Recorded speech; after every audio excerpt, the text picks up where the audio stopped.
Hi everyone, welcome back to Study Step Save.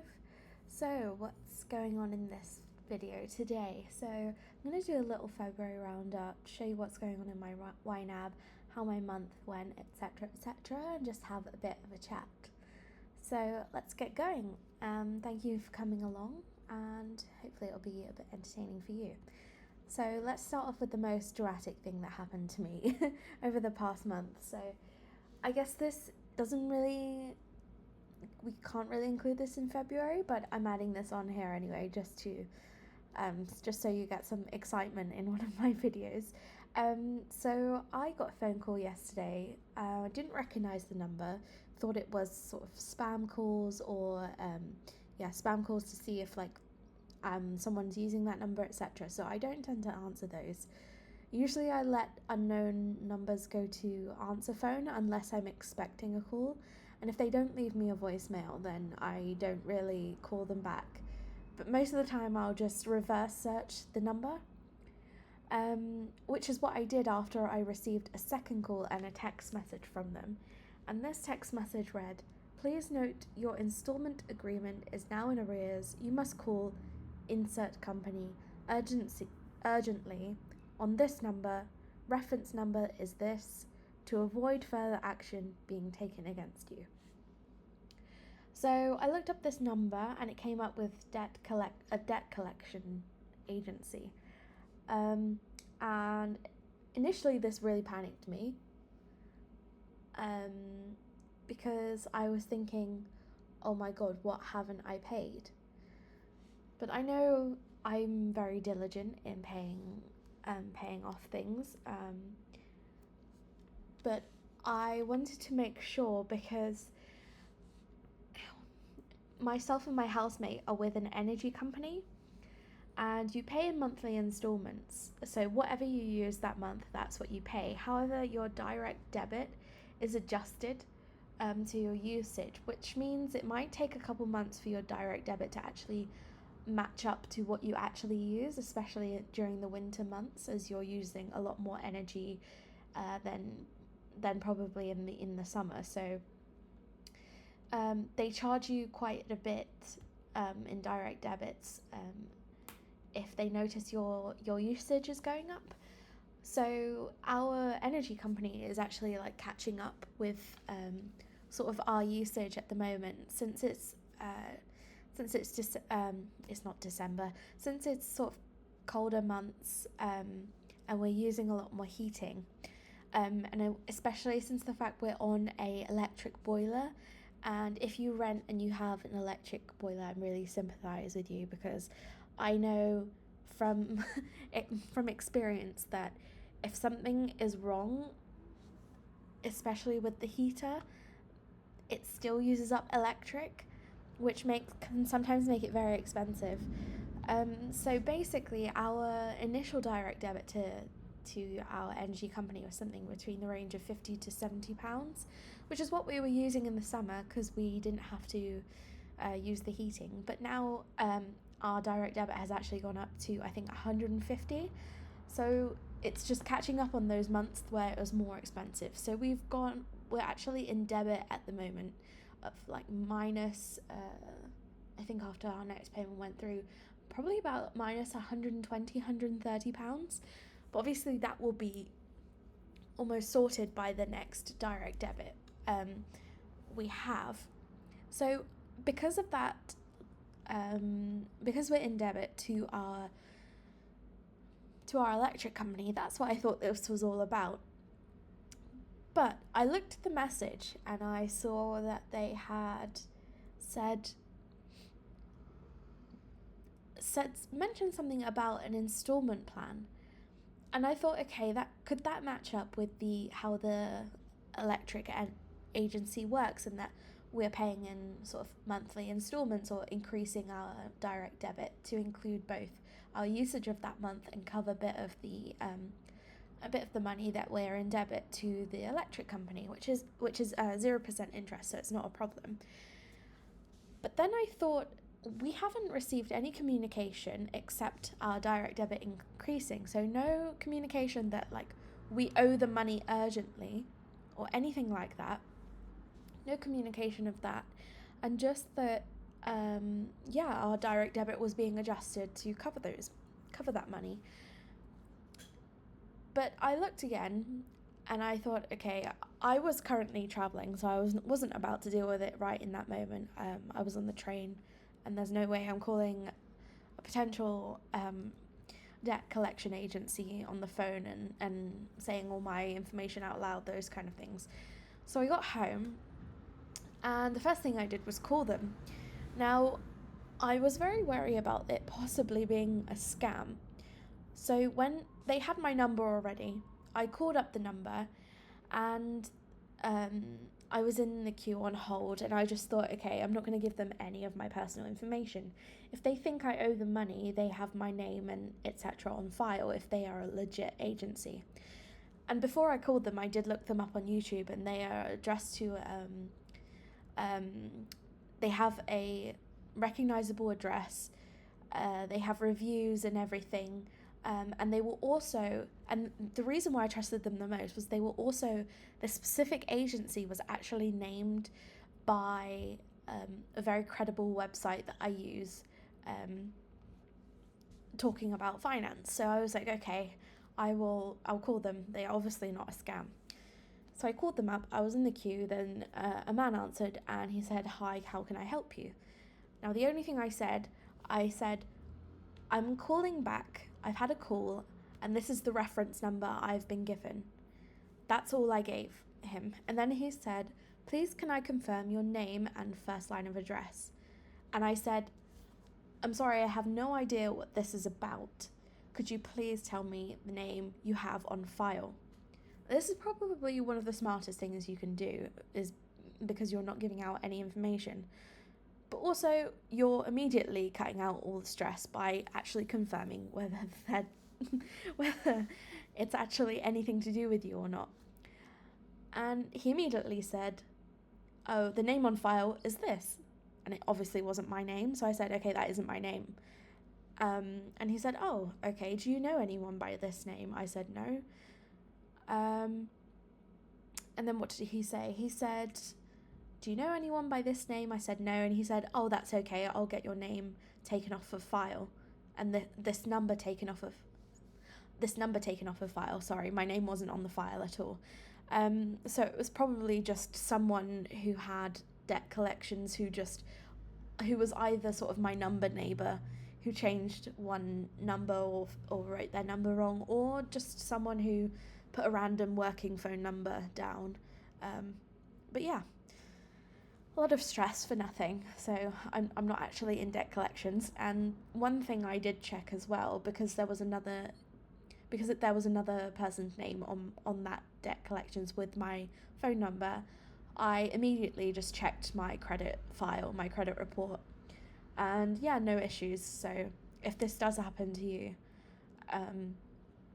just research the number first, check what type of agency they are, and then when you call them, just give them the reference number, don't give them anything else, and it should be okay.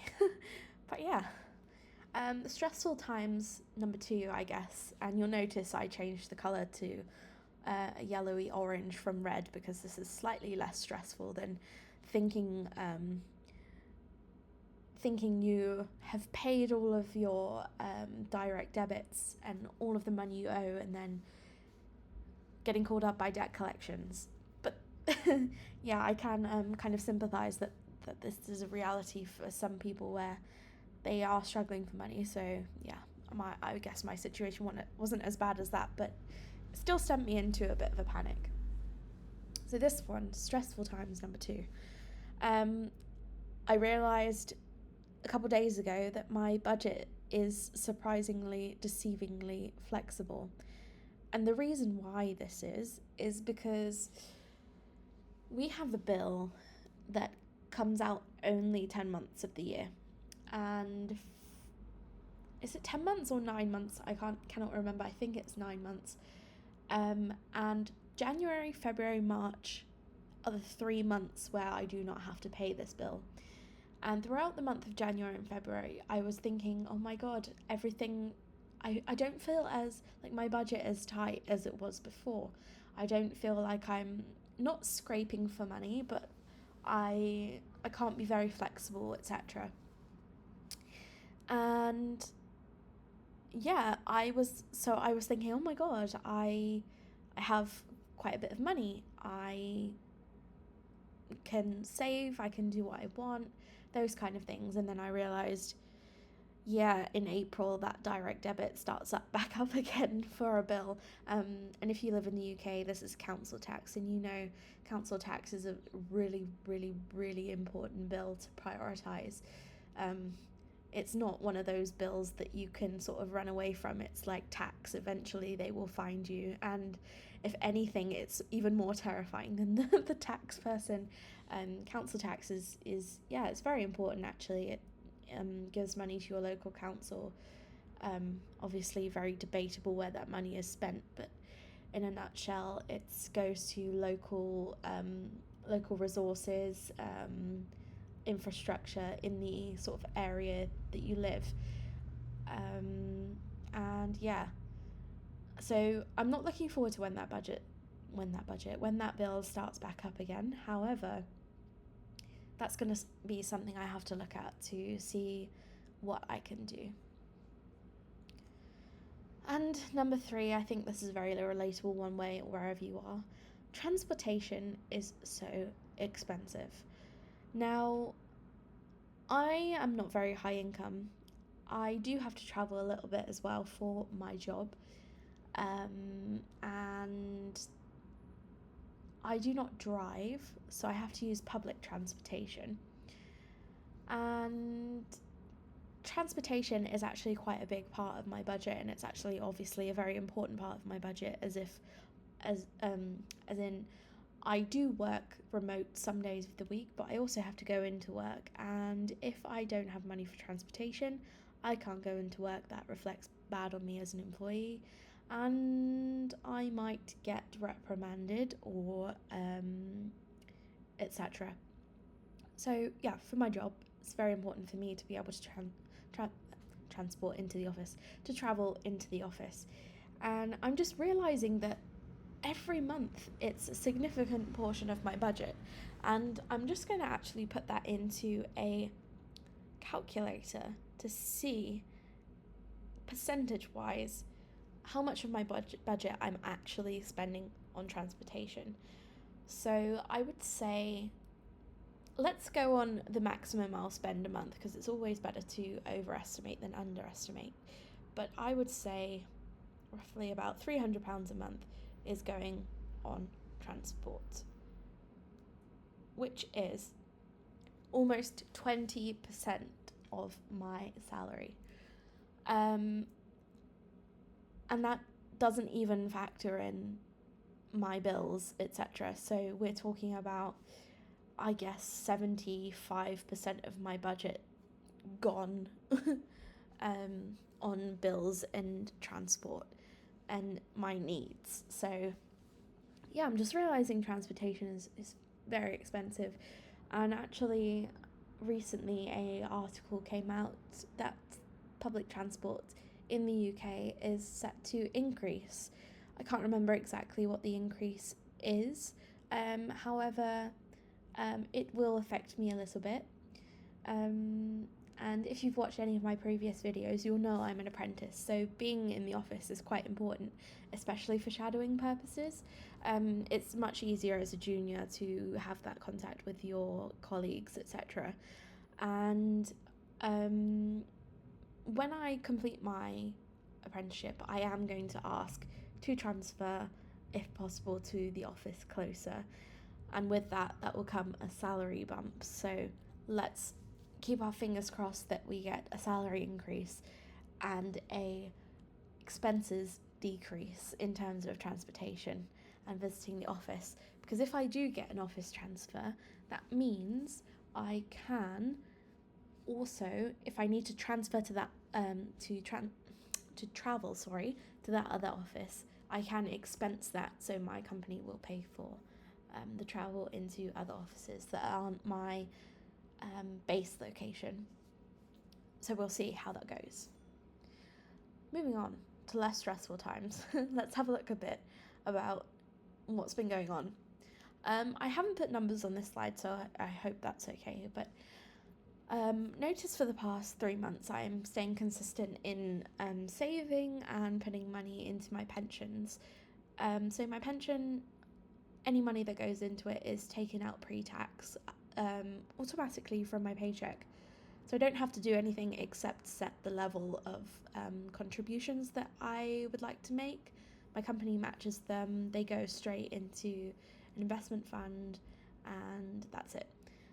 These savings as well are also my regular savings that I save every month. So as soon as I get my paycheck, I put a lump sum of money into one account, and then on the first of every month, another lump sum of money automatically goes to a different savings account. What else? And these amounts also include any interest that I have earned on these savings. And these savings are building up my emergency fund. So I've got another slide.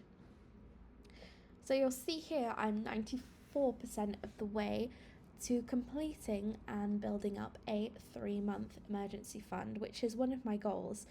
And I think this will successfully be met in April, I believe. So that will be on my next paycheck, as I'll get my next paycheck the end of this month, but the money will go out on the 1st of April to this account. So that will all be done, and I'll have finished the 3-month emergency fund. And I say it will all be done, however, I'm increasing my goal to include 6 months instead of 3, and that's just building it up, as if I am in the unfortunate position where I do lose my job, I need some significant amount of funds to keep myself afloat until I find a new job. So that's going all well. Very, very much like those figures. So let's go on to February roundup and spending. I've included a couple of screenshots, but we can go back to YNAB to have a bit of a look if I think that's necessary. But for now, let's just have a look at these. So you'll see in my total spending, this doesn't include actually my savings. So I've taken my savings transactions out, as the accounts that I track only include a couple current accounts, which are like debit accounts, so no credit accounts and no savings accounts, sorry.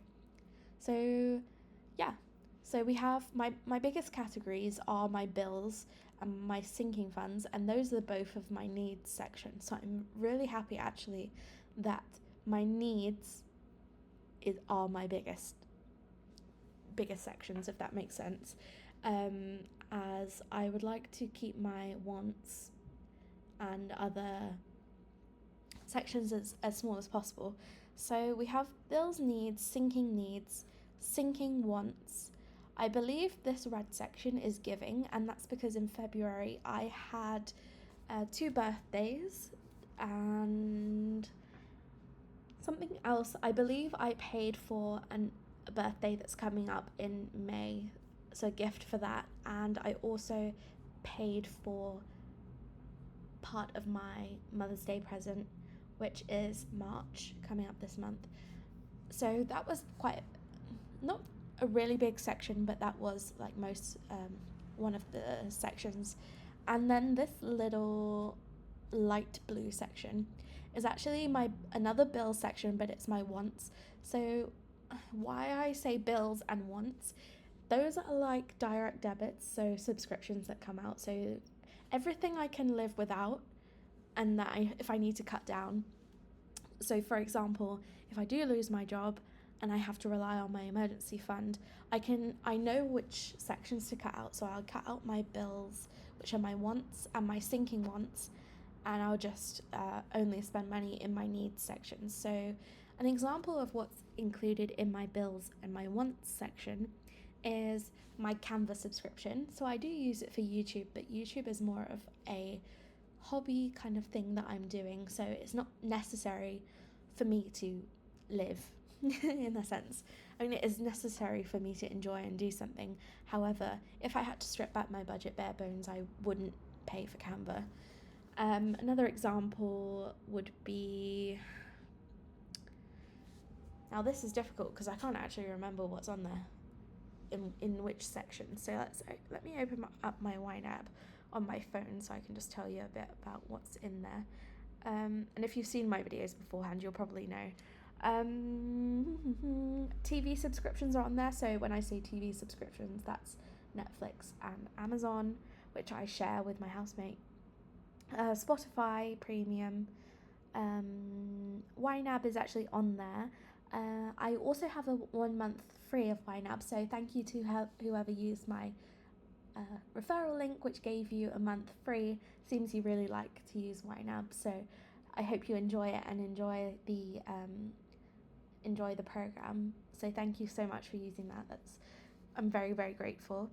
And another thing that's in my bills in my wants section is my coffee pod subscription. So these coffee pods are like Nespresso coffee pods, however they've been ones that are rejected by factories because they're have slight imperfections. So there's a company that gets all of these coffee pods and scoops them up, puts them in a box and sends them out to you. So I get those delivered I think once every 3 months, and it ends up being much, much cheaper than actually buying any Nespresso pods or even cheap supermarket non-brand name Nespresso pods. Like from Lidl and Aldi, it still works out that the pods are cheaper than buying from there as well.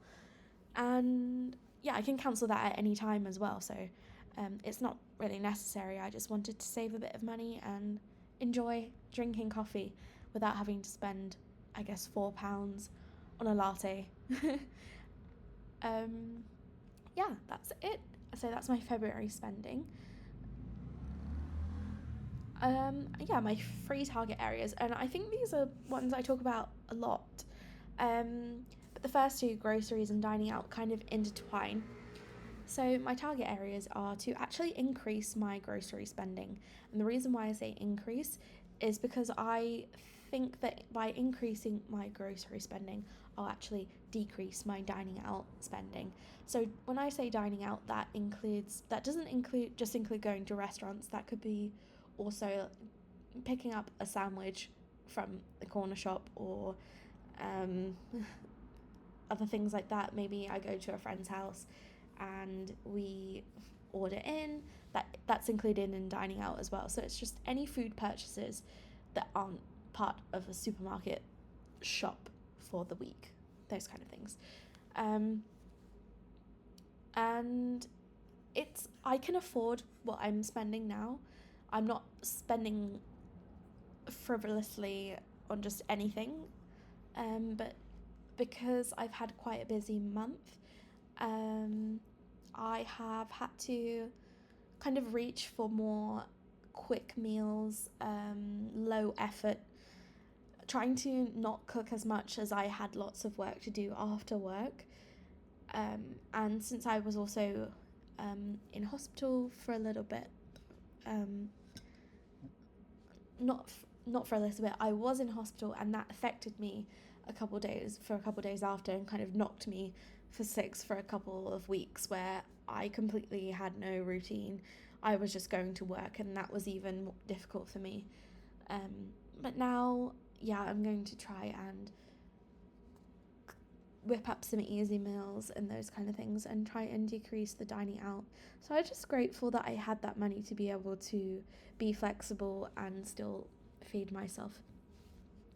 And then in this other bills want section, so I mentioned those bills that are in my want section, so like Canva, coffee pods, TV subscriptions, any of those things. I'm not sure if I want to necessarily cancel some of these, but I do want to reevaluate some of those sections and kind of decide whether they're really necessary for me. I think if I'm not really using things and I don't find it necessarily, that's one thing I'll cut them out. But if it's kind of like I'm spending money on something and it's giving me a little bit of entertainment or joy, those kind of things, and I don't want to just cut things out and be miserable with nothing to do. So I'm just going to have a look at that and evaluate that, not necessarily cutting that out complete cold turkey kind of thing. You would have seen this slide also in my introduction video. If you haven't watched that, it's the video that I've included that's linked on the front of my YouTube channel page. It just gives you an introduction to myself, and yeah, I just thought I'd include this just so you can see a bit about how I save money as well. So there might have been a few updates, so I'll just say those verbally. So yeah, banking, I use my mobile apps and the desktop to track my spending, see if everything's going okay. I don't connect my accounts to my YNAB account, so I do everything manually, and I do that by having the app as well, which I'll explain in a minute. I have digital savings, which round up everything I save on my spend on my debit card. It rounds it up to the next pound and then transfers that into a high yield savings account. And I also use Revolut, which is a great app, especially if you live in Europe and you travel in Europe. You can easily transfer money into different currencies, and you kind of don't risk all of the interest fees from foreign transactions with your own account, if that's not included in kind of like your benefits that the bank gives you with certain cards. And then in terms of like tools, apps I use on my phone, so obviously with budgeting you need a budget, so I use the mobile app to track daily spending, and then I like to use the desktop app to budget my paycheck once a month. I think it's just like kind of big things I like to do on the desktop, kind of like if I buy a plane ticket, it would make me itch to purchase it on my phone. I have to use my laptop or my desktop to purchase kind of big purchases. I'm sure some of you will relate to that. And then I use this other app that's really great, and I think I might do a video on this one. This is an app called TriCount, and it makes splitting bills and other household expenses really, really simple, that you don't have to keep sending money back and forth all the time. And it just averages out who owes what to what person at the end of the month. So it could be like one of you spends £50, the other one spends £40, and at the end of the month it just ends up that one person owes someone £10, if you understand what I mean, kind of like balances out. In terms of how I save money in other areas, so I use Vinted for secondhand clothing and accessories, and sometimes eBay as well. eBay is really good for kind of like more accessories or household items, those kind of things. I go to charity shops for household goods and sometimes clothing as well.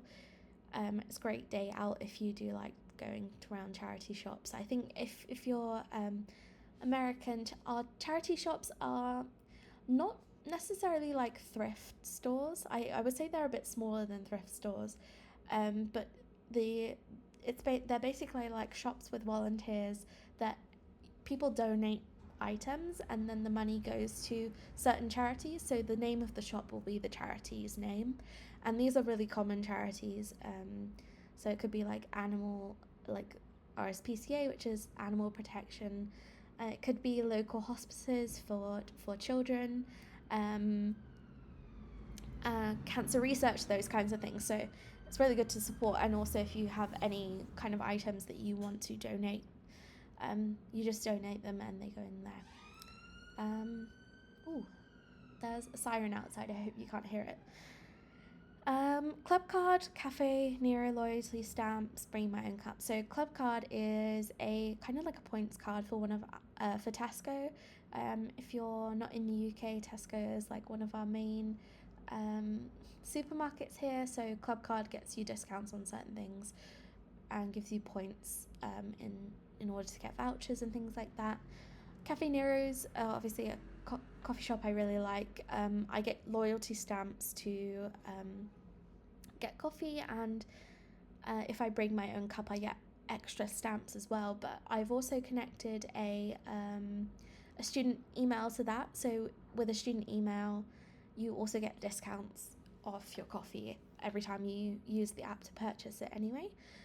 And then just in general at the weekends I tend to kind of try to look for free things to do and see in London. Obviously, that's not always possible. If you live in the city, it feels like money is burnt from your pocket every time you leave the house. But let's see. And yeah, that's everything from my video today. So everything that's been sort of happening in February, money-wise, any budgeting, those kind of things. I should have updated this photo as well. It's a bit outdated. I have a few more videos and a few more subscribers, so thank you so much for 100 subscribers. Actually, I think there's 101, but very, very grateful.